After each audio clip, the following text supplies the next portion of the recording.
Hello friends.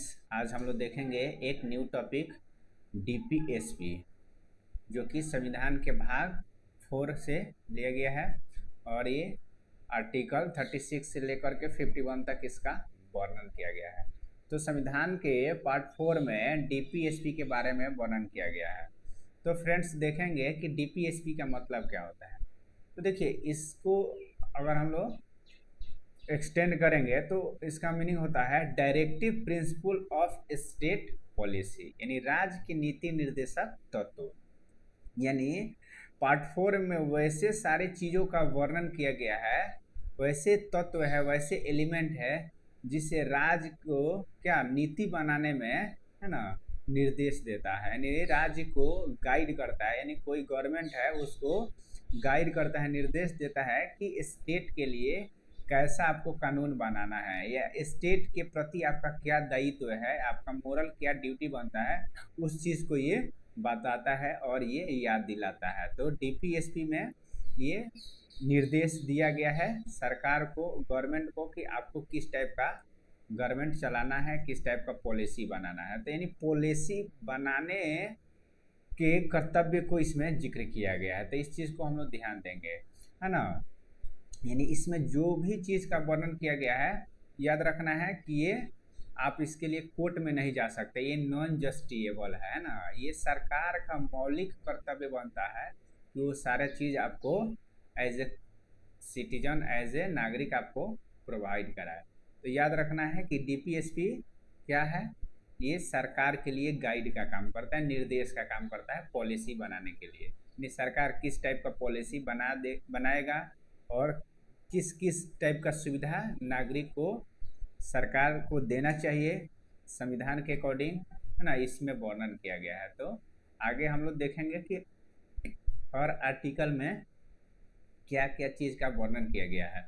तो हम लोग देखेंगे 36 से लेकर 51 तक आर्टिकल को याद करेंगे, उसका कीवर्ड को याद रखेंगे ताकि एग्जाम में दिक्कत ना हो। देखिए, सबसे पहले हम लोग देखेंगे कि आर्टिकल 36 में किस चीज़ का वर्णन किया गया है। तो आर्टिकल 36 में स्टेट के डिफिनीशन के बारे में चर्चा किया गया है कि स्टेट का डिफिनीशन क्या है, यानी राज्य की परिभाषा के बारे में बताया गया है। यह वही परिभाषा है जो कि पार्ट 3 में दिया गया था, तो परिभाषा सेम होता है, तो याद रखना है। अब आर्टिकल 37 में देखिए, आर्टिकल 37 में इस चीज़ को बताया गया है कि ये नॉन जस्टिएबल है, यानी जो डीपीएसपी है, जो राज्य की नीति निर्देशक तत्व है ना, ये याद रखना है कि ये राज्य के जो नीति निर्देशक तत्व है, ये आप इसके लिए आप क्या कोर्ट में नहीं जा सकते हैं। ये सरकार का ये क्या है, मोरल ड्यूटी है ना, नैतिक जिम्मेवारी है, नैतिक दायित्व तो बनता है कि वो सारा चीज़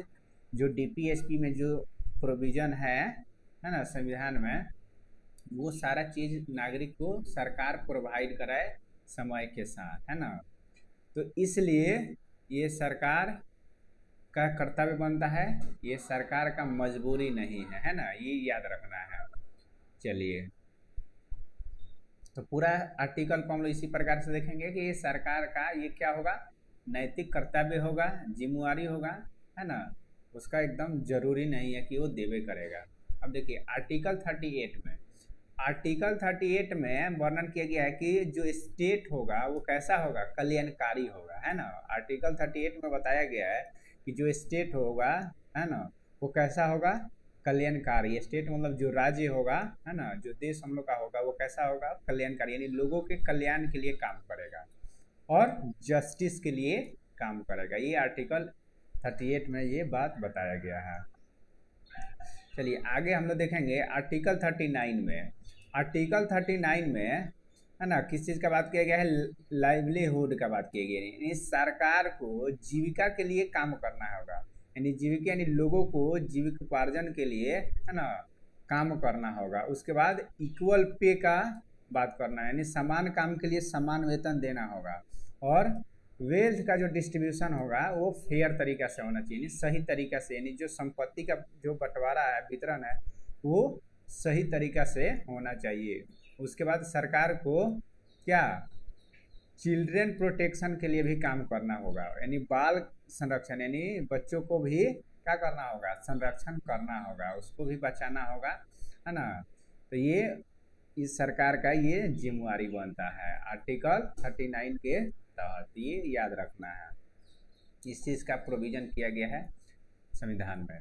अब देखिए आर्टिकल 39 के ए के तहत क्या है कि ये सरकार का पास अधिकार है क्या कि फ्री लीगल एड भी दे सकता है। अगर कोई नागरिक कमज़ोर है, कोई कमज़ोर व्यक्ति है, तो उसके लिए सरकार क्या कर सकती है, फ्री लीगल एड का प्रोविज़न कर सकती है, वो सहायता दे सकती है क्या, निःशुल्क जो भी उसको देना होगा वो उसके लिए कुछ प्रोवाइड कर सकती है। तो ये सरकार का क्या राइट है कि वो किसी को एड देना चाहती है, सहायता राशि देना चाहती है, या सहायता कोई चीज़ किसी तरीका का देना चाहती है तो वो दे सकती है। वो किसके तहत है, आर्टिकल 39 के ए के तहत। ये सब याद रखना है। तो ये हम लोग देखिए, अगला देखेंगे हम लोग क्या है। आगे देखिएगा आर्टिकल 40 में ग्राम पंचायत का गठन क्या बात करता है ना। जो आर्टिकल 40 है वो किसका बात करता है कि ग्राम पंचायत यानी स्टेट के पास क्या होना चाहिए, ग्राम पंचायत, यानी सरकार का दायित्व तो बनता है कि वो का राज्य में ग्राम पंचायत का गठन करे। ये आर्टिकल 40 में जिक्र किया गया है। तो याद रखना है ग्राम पंचायत का गठन किस में है, आर्टिकल 40 में है। अब आर्टिकल 41 में क्या है, राइट टू वर्क, यानी राइट टू वर्क और एजुकेशन, यानी आर्टिकल 41 में है ना सरकार को सहायता करना चाहिए कि लोगों को है ना अच्छा वर्क मिले, अच्छा काम मिल सके, अच्छा शिक्षा मिल जाए। उसके लिए लोगों को क्या सहायता प्रदान करना चाहिए, जिससे लोग अपना क्या अच्छा काम ढूंढ सके और अच्छा एजुकेशन ढूंढ सके। ये आर्टिकल 41 में जिक्र किया गया है। चलिए आर्टिकल 42 में देखेंगे हम लोग। तो आर्टिकल 42 में ये सरकार का जिम्मेवारी बनता है कि ऐसा वर्क कंडीशन है ना, ऐसा वर्क कंडीशन प्रोवाइड कराए जहाँ पे लोग काम कर सके, है ना। अब ऐसा वर्क न हो जहाँ पे काम करना क्या मुश्किल हो, है ना, सांस लेने में प्रॉब्लम हो, है, या बॉडी में कोई एलर्जी हो जाए, यानी वैसा वर्क कंडीशन होना चाहिए जहाँ पे लोगों का लाइफ का खतरा ना हो, यानी ह्यूमन वर्क कंडीशन होना चाहिए, यानी मानवीय कार्य स्थिति होना चाहिए। ये सरकार को क्या प्रोवाइड कराना होगा, ये 42 में वर्णन किया गया है। ये सरकार का दायित्व है। और उसके बाद इसी आर्टिकल में मातृत्व अवकाश का भी वर्णन किया गया है, यानी मैटरनिटी रिलीफ, यानी माँ बनने पर जो छुट्टी मिलता है उसके लिए भी आर्टिकल 42 में ही वर्णन किया गया है। देखिए आर्टिकल 43 में, देखिए आर्टिकल 43 जो है इसमें क्या है, लिविंग वेज का बात करता है, यानी उचित मजदूरी का बात, यानी कोई मजदूर है तो उसको उचित मजदूरी मिलना चाहिए ताकि उसका क्या हो, घर परिवार चल सके, उसका जीविका चल सके, है ना। इतना मजदूरी उसको मिलना चाहिए, वेजेज मिलना चाहिए, जिससे उसका घर का क्या भरण पोषण हो सके।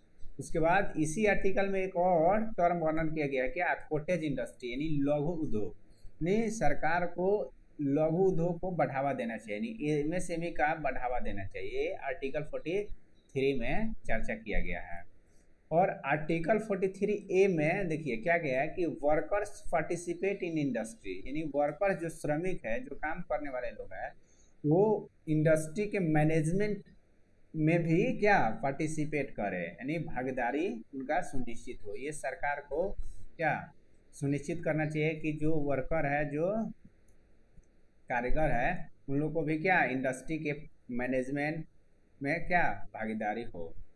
अब देखिए आर्टिकल 44 में, आर्टिकल 44 में किस चीज़ का वर्णन है, आर्टिकल 44 में यूनिफॉर्म सिविल कोड का वर्णन है, ये समान नागरिक संहिता का, यानी सभी नागरिकों के लिए क्या समान कानून होना चाहिए, है ना। चाहे हिंदू हो, चाहे मुस्लिम हो, चाहे सिख हो, चाहे ईसाई हो, सभी के लिए क्या होना चाहिए, एक समान कानून होना चाहिए, है ना। वो चाहे वो संपत्ति का बंटवारा करे या शादी ब्याह करे, वो सब के लिए क्या हो, यूनिफॉर्म सिविल कोड हो, नहीं एक समान कानून, उसी को यूनिफॉर्म सिविल कोड बोलते हैं। तो ये याद रखना है, 44 में है।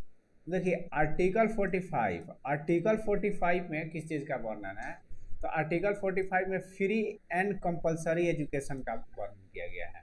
अब आर्टिकल 55 में क्या है, देखिए पहले क्या था इसमें, आर्टिकल 55 में पहले था कि जो 6 वर्ष से कम के जो बच्चे हैं उनके लिए फ्री एंड कंपलसरी एजुकेशन का वर्णन था, लेकिन उसको अब आर्टिकल 21 के ए में यानी फंडामेंटल राइट्स में डाल दिया गया है ना। और यहाँ पे 6 से 14 वर्ष के बच्चों को फ्री एंड कंपलसरी एजुकेशन कर दिया गया है। तो इसलिए देखिएगा 8 क्लास तक ले बच्चों को क्या मिलता है, फ्री एजुकेशन मिलता है। इसलिए सरकार किताब वताब भी देती है, फ्री देती है, इसलिए निःशुल्क शिक्षा का प्रावधान करती है। तो ये आर्टिकल 45 में जिक्र किया गया है। तो आगे हम लोग देखेंगे आर्टिकल 46 में। आर्टिकल 46 में किस चीज़ का वर्णन है, देखिए आर्टिकल 46 में क्या है कि प्रमोशन ऑफ वीकर सेक्शन। देखिए आर्टिकल 46 में इस सरकार को जो कमज़ोर वर्ग है जैसे SC ST है, इन लोगों के लिए क्या करना चाहिए ना, उत्थान के काम करना चाहिए, यानी ऐसा स्कीम, ऐसा व्यवस्था करना चाहिए ताकि इनका क्या हो, उत्थान हो, इनका प्रगति हो। तो इसलिए आर्टिकल 46 में किसके बारे में चर्चा किया गया है, SC ST के लिए उत्थान का बात किया गया है, ये याद रखना है। आर्टिकल 47 में किस चीज़ का बात किया गया है, तो आर्टिकल 47 में सरकार को न्यूट्रिशन पर ध्यान देना होगा ताकि नागरिकों को क्या अच्छा पोषण मिल सके, न्यूट्रिशन अच्छा हेल्थ मिल सके ये। और इसी आर्टिकल के तहत याद रखना है 47 के तहत सरकार क्या कर सकती है, शराब पर रोक लगा सकती है, यानी प्रोविजन ऑफ एल्कोहल, यानी शराब पर क्या कर सकती है, रोक लगा सकती है आर्टिकल 47 के तहत। अब देखिए आर्टिकल 48 के तहत सरकार क्या करते हैं, देखिए एग्रीकल्चर का बढ़ावा देती है ना, यानी कृषि का बढ़ावा देती है। और एनिमल हस्बेंड्री यानी पशुपालन का प्रोत्साहन देती है। उसके बाद काऊ प्रोटेक्शन यानी गो रक्षा का भी उसको क्या है, ये दायित्व है। तो ये सब आर्टिकल 48 के तहत सरकार करते, ये सब कीवर्ड याद रखना है। कृषि, पशुपालन और गो रक्षा का वर्णन किस में है, तो आर्टिकल 48 में है। अब देखिए आर्टिकल 48 में इन्वायरमेंटल वाइल्ड लाइफ प्रोटेक्शन का बात होता है, यानी पर्यावरण एवं वन्य जीवों का संरक्षण का भी जिम्मेवारी किसको है, सरकार को है। यानी सरकार का भी ये जिम्मेवारी बनता है कि पर्यावरण से रिलेटेड पॉलिसी बनाए, उसका संरक्षण करे और वन्य जीवों को भी का संरक्षित करे, बचा कर रखे, है ना। तो ये आर्टिकल 48 के तहत है, ये याद रखना है। ये पहले प्रोविजन नहीं था मूल संविधान में, ये बाद में ऐड किया गया है। अब आर्टिकल 49, देखिए आर्टिकल 49 में किस चीज़ का वर्णन है, तो मोनूमेंट्स को बचाना है। यानी आर्टिकल 49 में यानी क्या प्रोटेक्शन ऑफ मोनूमेंट्स का बात होता है, यानी स्मारकों की रक्षा करना, ये सरकार का भी दायित्व बनता है। तो आर्टिकल 49 याद करना है, किससे रिलेटेड है, स्मारकों की रक्षा से रिलेटेड है।